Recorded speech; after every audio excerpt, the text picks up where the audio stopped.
Hello friends, आप सभी का स्वागत है आपके अपने यूट्यूब चैनल स्टडी आले पर। आज हम एनएमएस एग्ज़ाम 2025-26 रीजनिंग की तैयारी करवाएंगे। ये है प्रैक्टिस सेट नंबर 9 और आपको बता दूं कि एनएमएस के एग्ज़ाम में ये 90 नंबर का पूछा जाता है, जो कि आपका एक बहुत बड़ा स्कोर करेगा। तो चलिए देखते हैं आज की रीजनिंग प्रैक्टिस सेट नंबर 9। आज हम यहाँ देखिए निर्देश लेकर आए हैं, क्योंकि निर्देश पढ़ना बहुत ही ज़रूरी होता है। यहाँ हम 1 से 15 प्रश्न करवाएंगे, जहाँ पर आपको जो है क्या करना होगा, निम्नलिखित में से कौन सा शब्द शेष संबंध से नहीं रखता है। यानी यहाँ हम विषम, यहाँ हम 4 ऑप्शन देखेंगे, जिनमें से हम विषम को देखेंगे कौन सा विषम है। तो चलिए देखते हैं आज का पहला प्रश्न। पहला प्रश्न हो जाएगा, आपको 4 ऑप्शन मिलेंगे, इनमें से आपको विषम बताना है, यानी कि 3 एक प्रकार में होंगे और चौथा अलग होगा। तो यहाँ है चमगादड़, मुर्गी, बतख, शुतुरमुर्ग। तो आप यहाँ चारों चीज़ देख रहे हैं, ये चारों ही क्या है, पक्षी वर्ग से आएंगे। लेकिन हम यहाँ देखेंगे मुर्गी और बतख, शुतुरमुर्ग, ये तीनों ही अंडे देंगे। लेकिन यहाँ चमगादड़ अंडे नहीं देता है, ये बच्चे देता है, इसलिए चमगादड़ अलग हो जाएगा। अब हम देखेंगे प्रश्न नंबर 2। यहाँ आपको बिल्ली, कुत्ता, मगरमच्छ, लोमड़ी। तो आपको यहाँ राइट आंसर क्या लग रहा है? देखिए, अगर आपको आंसर आ रहा है तो वीडियो को रोकिए, आंसर अपने कॉपी में लिखिए, उसके बाद क्या करिए, फिर वीडियो को शुरू करिए और देखिए कि आपका आंसर सही है या नहीं।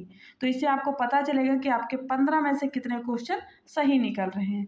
तो यहाँ हम देखेंगे राइट आंसर क्या हो जाएगा, मगरमच्छ, क्योंकि यहाँ ये बिल्ली, कुत्ता और लोमड़ी कहाँ रहते हैं? जल में नहीं रहते हैं ना, लेकिन मगरमच्छ जल थल दोनों में रहता है। और मगरमच्छ कौन सा प्राणी है? तो सरीसृप प्राणी है। चलिए देखेंगे प्रश्न नंबर 3 कि भारतीय state bank, Canara bank, Punjab national bank और फेडरल बैंक में क्या भिन्नता है और क्या समानता है। यानी कि यहाँ पर 3 ऑप्शन एक जैसा रहेंगे और एक तीनों से अलग रहेगा। तो हम देखेंगे यहाँ पर भारतीय स्टेट बैंक, कैनरा बैंक और पंजाब नेशनल बैंक, ये तीनों ही बैंक कैसे हैं? सरकारी बैंक। कैसे बैंक है? सरकारी बैंक है। लेकिन यहाँ हम देखेंगे फेडरल बैंक राइट आंसर हो जाएगा, जो कि सरकारी ना होकर निजी बैंक है, यानी कि प्राइवेट बैंक। देखेंगे प्रश्न नंबर 4। प्रश्न नंबर 4 है कि प्रेशर, वोल्ट, न्यूटन और वाट। तो इनमें से चारों ऑप्शन में से कौन सा सही हो जाएगा? तो यहाँ देखिए वोल्ट और न्यूटन, वाट, ये तीनों क्या है? ये तीनों मात्रक हैं। जैसे कि वोल्ट किसका मात्रक हो जाएगा? वोल्ट की राशि क्या हो जाएगी? विद्युत।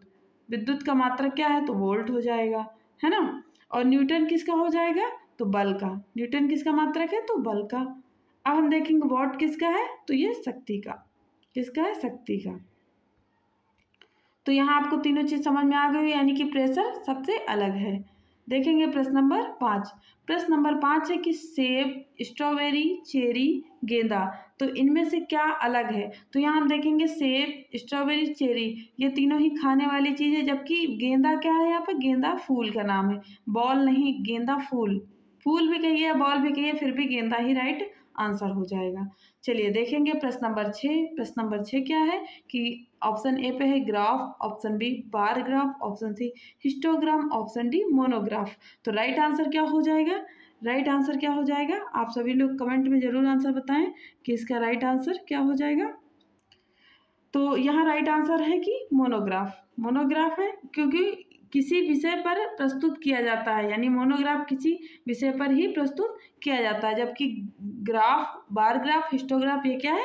ये ग्राफ है जो आपको डाटा दिखाते हैं। जैसे कि हम ये देखेंगे तो ये कौन सा ग्राफ हो गया, एक ग्राफ ऐसे करके बनता है, तो कई ग्राफ बनते हैं ना, तो वो वही वाला ग्राफ है। जबकि मोनोग्राफ ये किसी विषय में प्रस्तुत किया गया हुआ लेख होता है। ठीक है, देखेंगे प्रश्न नंबर 7। प्रश्न नंबर 7 है कि ऑप्शन ए सामाजिक विज्ञान, भौतिकी, ऑप्शन बी गणित, बीजगणित, ऑप्शन सी विश्वविद्यालय हार्वर्ड, ऑप्शन डी फल, केला। तो यहाँ क्या राइट आंसर हो जाएगा?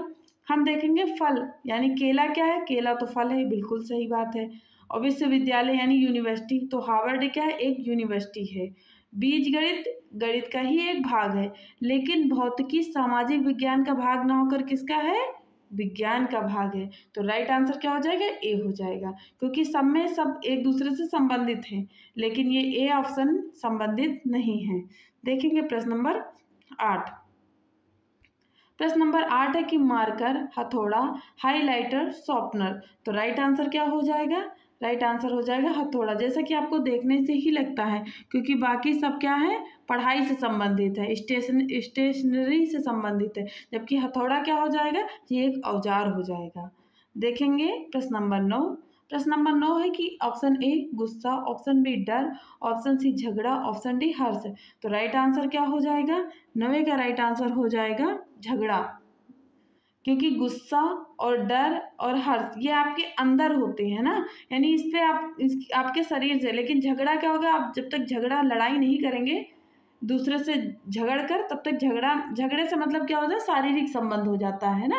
लेकिन गुस्सा डर हर्ष में कोई शरीर का, ये मानसिक से संबंधित है, आप ऐसा भी समझ सकते हैं। देखेंगे प्रश्न नंबर 10। प्रश्न नंबर 10 है option A baseball, option B football, option C hockey, option D snooker. तो राइट आंसर क्या हो जाएगा, 10वें का राइट आंसर हो जाएगा कि स्नूकर, क्योंकि ये क्या है, इंडोर है। बाकी कैसे गेम है, आउटडोर। बाकी ये तीनों कैसे, आउटडोर, यानी कि इनके लिए मैदान होना जरूरी है। देखेंगे 11 नंबर प्रश्न। ऑप्शन ए है समुद्र, ऑप्शन बी महासागर, ऑप्शन सी झील, ऑप्शन डी दलदल। तो राइट आंसर क्या हो जाएगा, राइट आंसर हो जाएगा डी दलदल, क्योंकि दलदल और बाकी जगह तो पानी रहेगा ना, लेकिन दलदल में मिट्टी भी रहेगी। देखेंगे प्रश्न नंबर 12। ऑप्शन ए दूरभाष यंत्र, option B computer, option C fountain pen, option D television. तो राइट आंसर क्या हो जाएगा, 12वें का राइट आंसर हो जाएगा ऑप्शन सी। 12वें का राइट आंसर क्या हो जाएगा, ऑप्शन सी, क्योंकि फाउंट पेन से हम क्या करते हैं, लिखते हैं, है ना। बाकी चीज़ से हम क्या कर सकते हैं, जानकारी प्राप्त कर सकते हैं। चलिए देखेंगे प्रश्न नंबर 13। प्रश्न नंबर 13 क्या है, ऑप्शन ए संगीत, ऑप्शन बी गायक, ऑप्शन सी निर्देशक, ऑप्शन डी अभिनेता। तो राइट आंसर क्या हो जाएगा, 13 का राइट आंसर हो जाएगा ऑप्शन ए। 13 का राइट आंसर क्या हो जाएगा, ऑप्शन ए संगीत। देखेंगे 14 नंबर प्रश्न। 14 नंबर प्रश्न क्या हो जाएगा, ऑप्शन ए कुर्सी, option B bench, option C बिस्तर, ऑप्शन डी सोफा। तो राइट आंसर क्या हो जाएगा, 14 का राइट आंसर हो जाएगा ऑप्शन सी। अब क्योंकि बाकी सब चीज़ क्या है, बैठने की चीज़ है ना, बिस्तर क्या है, लेटने की चीज़ है। देखेंगे 15 नंबर प्रश्न। 15 नंबर प्रश्न हम नहीं बताएंगे, आप लोग सभी लोग इसका आंसर कमेंट्स बॉक्स में ज़रूर बताइएगा, और बताइएगा कि आपको ये वीडियो पसंद आई कि नहीं आई। वीडियो को लाइक करिए, शेयर करिए और कमेंट करना भी ना भूलिए। चैनल को सब्सक्राइब कर लीजिए, क्योंकि आपके एनएमएस एग्ज़ाम 9 नवंबर से है, यानी यूपी एनएमएस कब से है, 9 नवंबर से।